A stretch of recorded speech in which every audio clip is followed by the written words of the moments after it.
Você acredita que a morte é o fim? Morreu, acabou?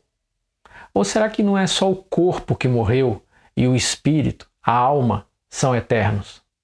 Vem comigo hoje, vamos conversar um pouco sobre o texto Ressuscitará, do livro Vinha de Luz.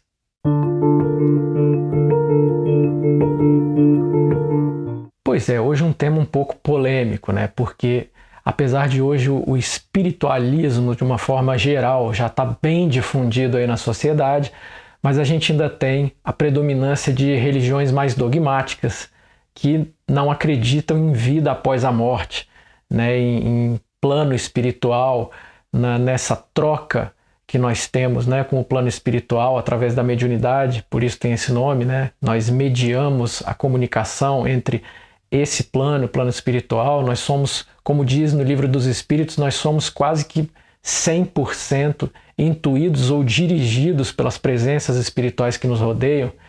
Mas vamos ler aqui o texto 151 do Vinha de Luz, que é o Ressuscitará. E a princípio, claro, eu já dei uma lida, a ideia que me inspirou foi mais falar sobre isso, a vida após a morte. Mas vamos ler aqui, o texto vai passar em tela. Vamos ver o que vem de insight para a gente trocar uma ideia aqui, convidando sempre você a, se tiver um insight diferente do meu aqui, deixar aí nos comentários o que você intuiu acerca do texto, o que te inspirou essa mensagem. Então vamos lá. Ressuscitará. Disse-lhe Jesus: teu irmão há de ressuscitar. João 11:23. Há muitos séculos as escolas religiosas do cristianismo revestiram o fenômeno da morte de paisagens deprimentes. Padres que assumem atitudes hieráticas, ministros que comentam as flagelações do inferno, catafalcos negros e panos de luto. Que poderia criar tudo isso senão o pavor instintivo e o constrangimento obrigatório? Ninguém nega o sofrimento da separação. Espírito algum se furtará ao plantio da saudade no jardim interior. O próprio Cristo emocionou-se junto ao sepulcro de Lázaro. Entretanto, a comoção do celeste amigo edificava-se na esperança, acordando a fé viva nos companheiros que o ouviam. A promessa dele, ao carinho fraternal de Marta, é bastante significativa. Teu irmão há de ressuscitar, asseverou o mestre. Daí a instantes Lázaro era restituído à experiência terrestre, surpreendendo os observadores do inesperado acontecimento. Gesto que se transformou em vigoroso símbolo. Sabemos hoje que o Senhor nos reergue em toda parte, nas esferas variadas da vida. Há ressurreição vitoriosa e sublime nas zonas carnais e nos círculos diferentes que se dilatam ao infinito. O espírito mais ensombrado no sepulcro do mal e o coração mais duro são arrancados das trevas psíquicas para a luz da vida eterna. O Senhor não se sensibilizou tão somente por Lázaro. Amigo divino, a sua mão carinhosa se estende a nós todos. Reponhamos a morte em seu lugar de processo renovador e enchei-vos de confiança no futuro, multiplicando as sementeiras de afeições e serviços santificantes. Quando perderdes temporariamente a companhia direta de um ente amado, recordai as palavras do Cristo. Aquela reduzida família de Betânia é a miniatura da imensa família da humanidade.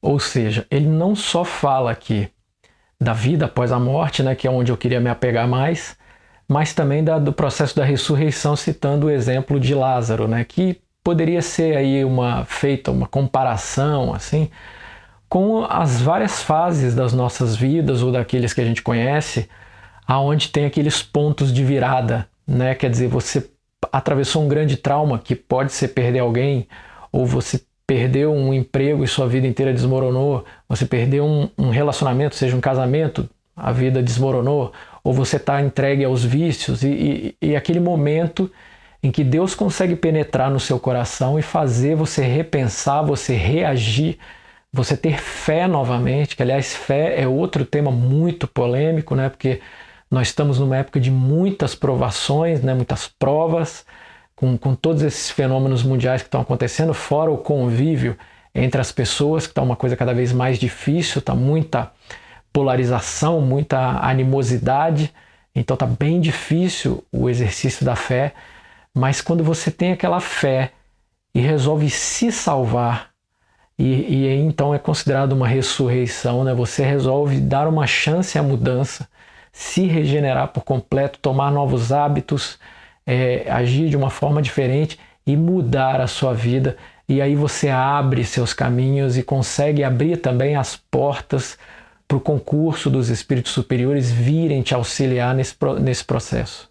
Não é? Isso é uma parte muito importante. Agora, ele cita também a questão da vida após a morte, não é? Porque, como eu falei, em religiões muito dogmáticas isso não existe.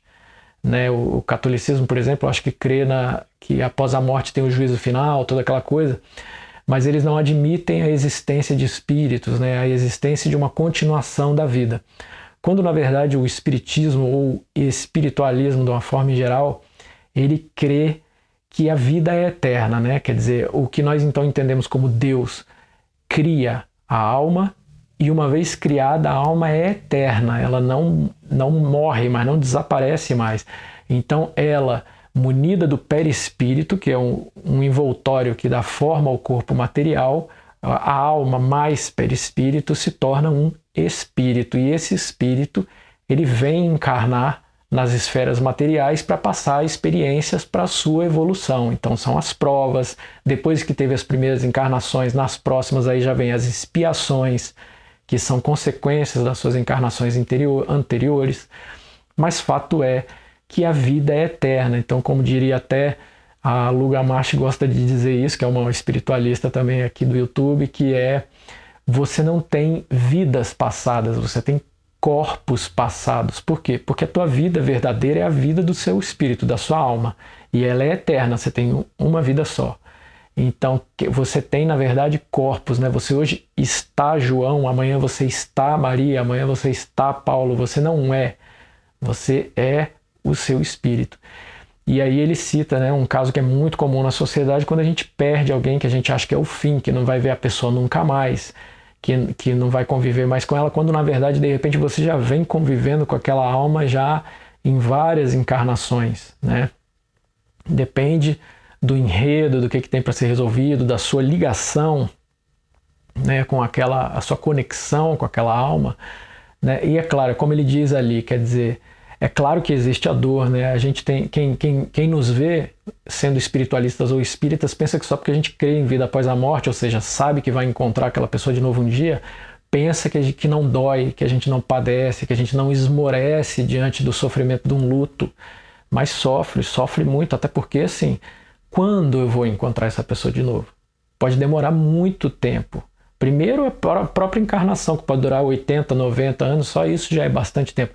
Mas depois tem uma questão de faixa vibratória, porque cada um aqui na Terra faz o seu trabalho de evolução. Se você não atendeu ao chamado, como eu tenho dito ultimamente, né, que é se dedicar à caridade ao próximo, amar, seguir as máximas do Cristo, tudo para você ter uma elevação vibratória, pode ser que mesmo depois que você desencarnar, você vai estar numa vibração diferente dessa pessoa que morreu, que você tanto quer reencontrar, e vocês não vão habitar o mesmo plano. Ou se você estiver embaixo, você vai ter que se elevar, né, para poder encontrar essa pessoa, ou essa pessoa, se estiver embaixo, se elevar até você. E muitas vezes essa elevação vibratória só é possível através da reencarnação. Nem todo o trabalho de evolução dá para ser feito na erraticidade, que é esse período entre uma encarnação e outra. Porque só a carne promove certos estados de espírito que te provam mesmo, né? Quer dizer, aqui você está mais densificado, você está mais sujeito aos vícios, às más tendências, a tudo. Então vencer aqui é o que é relevante para a alma, para o espírito evoluir. Então ainda tem mais esse cuidado a ser tomado. Mas é fato de que a vida é eterna. Não é? E como eles dizem, a vida na Terra é uma cópia do plano espiritual. Aqui é um teatrinho, né? É uma simulação para você viver situações que foram pré-estipuladas para te forçar a evoluir, ou não, né? Porque existem os desvios reencarnatórios e por isso que tem várias reencarnações, que às vezes você vem para cumprir uma missão, e como eu já disse em outros vídeos, missão não significa ser um avatar como foi Jesus Cristo. Pode ser simplesmente conceber um filho e criar ele até ele se encaminhar, estar com ele até o fim da sua jornada. Pode ser realizar um grande trabalho, pode ser você abrir uma frente de negócio, uma empresa, empregar várias pessoas e fazer aquilo ajudar muitas pessoas, outras pessoas, né? Pode ser várias coisas, mas você pode vir e sucumbir na tarefa, acabar não não fazendo o que você veio fazer. E por isso tem novas encarnações, e por isso vem as expiações. E aí, que, como eu disse, essa pessoa da qual você está sentindo falta volta para o convívio novamente. E tem muitas outras coisas a falar acerca disso que a gente pode falar em outros temas, que é o comportamento do espírito depois que volta para a esfera espiritual, né? Que inclusive pode ainda ficar aqui no circuito da matéria aqui próximo a nós por não conseguir se desapegar da vida na matéria, mas isso é um outro tema, né? A questão é que realmente é preciso você crer nisso, porque quando tem aquele vazio na alma, que você não consegue preencher com nada, mesmo se você ganhasse numa loteria, começasse a comprar tudo que você quer, fazer todas as viagens que você quer, você ia chegar a um fim fatal de ver que continua o vazio. É porque esse vazio só pode ser preenchido pelo amor, por Deus, pela completude, o eu divino, né? Então o teu trabalho aqui é isso, é tentar acender sua consciência até esse eu superior para ter esse preenchimento, para se livrar até de ficar encarnando em corpos materiais, para frequentar ambientes de vibrações melhores. E é isso que vai te garantir uma melhor estada no plano espiritual. Então, por exemplo, você, uma pessoa muito querida, morreu, mas ela está na faixa, ela era uma pessoa muito boa, fazia muita caridade, muito evoluída, então ela vai estar numa faixa vibratória boa lá do outro lado, ela vai estar num plano bom. E você, cheio dos vícios, maus hábitos, ciumento, agressivo, não sei o quê, obviamente você não vai desencarnar e vai encontrar lá na mesma etapa. Você vai estar abaixo. Então, você fazendo esse trabalho na matéria aqui, de se vencer, de se burilar, de fazer a caridade, de ajudar o próximo, de tentar o máximo possível concorrer à evolução, quando você chegar lá do outro lado, você pode estar na mesma vibração, quem sabe até mais alto. Entendeu? Então, esses são os pontos que contam, porque quando a gente está encarnado, a gente só quer saber do que vai nos aliviar na matéria agora. Eu quero agora dinheiro, porque dinheiro aqui embaixo é quem manda. O Deus aqui embaixo é o dinheiro, né? Tipo, a pessoa que tem dinheiro, ela não passa necessidade, ela vive bem, ela tem conforto, ela tem acesso a tudo que ela precisar, etc. Só que quando chega lá do outro lado, o dinheiro não serve para nada. Tanto que até nos planos mais densos, onde é umbral, aquela coisa das trocas energéticas mais densas, é tudo através de troca. Não tem pagamento. O pagamento é através de troca. Você fazer um serviço para um espírito e ele te dá alguma coisa material, você entende? São trocas, ou por serviço, ou por acessos a outros lugares, sei lá, escambo, né? O escambo é a troca, né? Mas não tem moeda, não tem um papel, uma moeda que você possa comprar coisas. Então isso é coisa só da matéria mesmo. Mas enfim, isso é um tema muito amplo que gera bastante discussão. Ainda vou trazer outros temas aqui que falam mais disso, até por causa disso que eu falei, né? Às vezes você é de uma religião mais dogmática, mas é uma pessoa evoluída, então você está aqui ouvindo isso, mesmo que você ache que é uma loucura, é uma fantasia. E isso é muito legal, porque você não precisa deixar de ser católico, crente, maranata. O que tem você acreditar em outras realidades e você fazer a sua peneira aí dentro do que você deixa entrar ou não? Outro dia eu estava lendo um livro sobre ansiedade que é de um cara extremamente católico, e ele fala de meditação o tempo inteiro. Eu fiquei até surpreso, porque meditação é uma coisa para você transcender a consciência. Então, entende-se que quem crê nesse tipo de coisa acredita na existência de outros corpos sutis que nós temos e num eu superior e tal, ou seja, uma outra visão que não é essa visão dogmática, né? Mas enfim, a gente vai discutir muito sobre isso, como sempre. Se você tiver comentários a respeito do texto que não esses, coloca aí embaixo e vamos dividir um pouco isso, tá bem? Obrigado pela sua presença e fiquem com Deus.